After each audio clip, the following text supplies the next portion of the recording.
Praise the lord. దానియేలు గ్రంథం 6వ అధ్యాయం 27వ వచనం.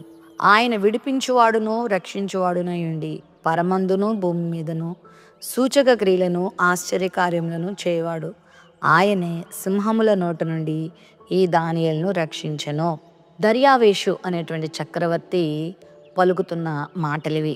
నెబుకద్నెజర్, బెల్షజర్, దర్యావేషు, కోరేషు ఈ చక్రవర్తుల కాలంలో అతడు ఒక ప్రధానమంత్రిగా, చాలా ముఖ్యమైన వ్యక్తిగా, ఆ యొక్క రాజ్యాన్ని పరిపాలించటంలో ఎంతో ఉన్నతమైన వ్యక్తిగా వెలుగొందాడు. తన నామాన్ని మహిమపరిచే విధంగా దేవుడు దానియేలును ఆ రాజుల దగ్గర హెచ్చించుచూ వచ్చాడు.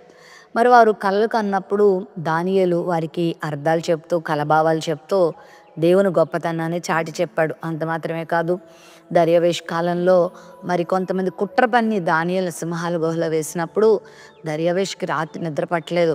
ఏ విందులకి వినోదాలకి వెళ్ళలేదంట.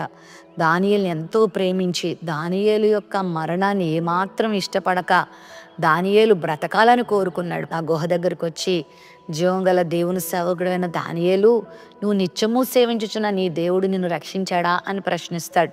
ఎందుకంటే దానియేలు అంటే దర్యావేషుకి అంత ప్రేమ, అంత అభిమానం, అంత ఇష్టం. ఎందుకంటే భక్తి కలిగిన వ్యక్తిగా ఆ రాజ్యానికి అతడు ఎంతో ఉపయోగకరంగా ఉన్నాడు, ఎంతో దీవెనకరంగా ఉన్నాడు. అలాంటి సమయంలో ఒక గొప్ప అద్భుతాన్ని తన కళ్ళారా దర్యావేషు చూశాడు. అదేంటంటే భయంకరమైన సింహాలున్న గుహలోనికి దానియేలు వెళ్ళినప్పుడు దానియేలుకి ఏ హాని జరగలేదు. ఏ సింహము దానియేలుకి ఏ కీడు చేయలేదు. ఒక్క తల వెంట్రుక కూడా నష్టపోలేదు. దానియేలు క్షేమంగా బయటకు వచ్చాడు. ఎవరైతే దానియేలుని కుట్ర పన్ని ఆ గుహలోకి వేశారో వాళ్ళనైతే ఒక్క ఎముక కూడా మిగలకుండా కొరికి వేశాయి. ప్రియ దేవుని బిడ్డలారా, ఈ గొప్ప సన్నివేశాన్ని దర్యావేషు కళ్ళారా చూసి ఇక దేవాది దేవుణ్ణి ఎంతగా కొనియాడుతున్నాడంటే, దానియేలు దేవుడు విడిపించేవాడు, రక్షించేవాడు, కాపాడేవాడు.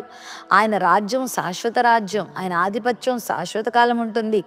ఆయన ఎంత గొప్పవాడంటే తన భక్తులను సింహాల గుహలో నుండి కూడా కాపాడువాడు అని ప్రపంచం అంతటా చాటి చెప్పాడు. ప్రపంచం అంతటా ప్రభు నామాన్ని చాటి చెప్పే బాధ్యత మనదైతే దేవుడు ఈ అన్యుణ్ణి కూడా వాడుకున్నాడు. ఎంత గొప్ప దేవుడో కదా. ఈ ఉదయకాల సమయంలో నువ్వు కూడా ఎవరైనా కుట్రలకు బలై, ఎవరైనా పన్నాగాలకు బలై ఒకవేళ నష్టపోతున్నావేమో, కృంగిపోతున్నావేమో, కష్టాల్లో ఉన్నావేమో, బాధల్లో ఉన్నావేమో, సింహాల గుహలో ఉన్నావేమో, దానియేలు దేవుడే నీ దేవుడు. దానియేలు గొప్ప ప్రార్థనాపరుడు, దేవునికి స్తుతులు చెల్లించేటువంటి వ్యక్తి, కృతజ్ఞత కలిగిన వ్యక్తి, భయభక్తులు కలిగిన వ్యక్తి, పరిశుద్ధత కలిగిన వ్యక్తి, దేవుని కొరకు తన ప్రాణాన్ని కూడా లెక్క చేయని వ్యక్తి. అందుకే దేవుడు దానియేలు జీవితంలో మహాద్భుతాన్ని చేశాడు.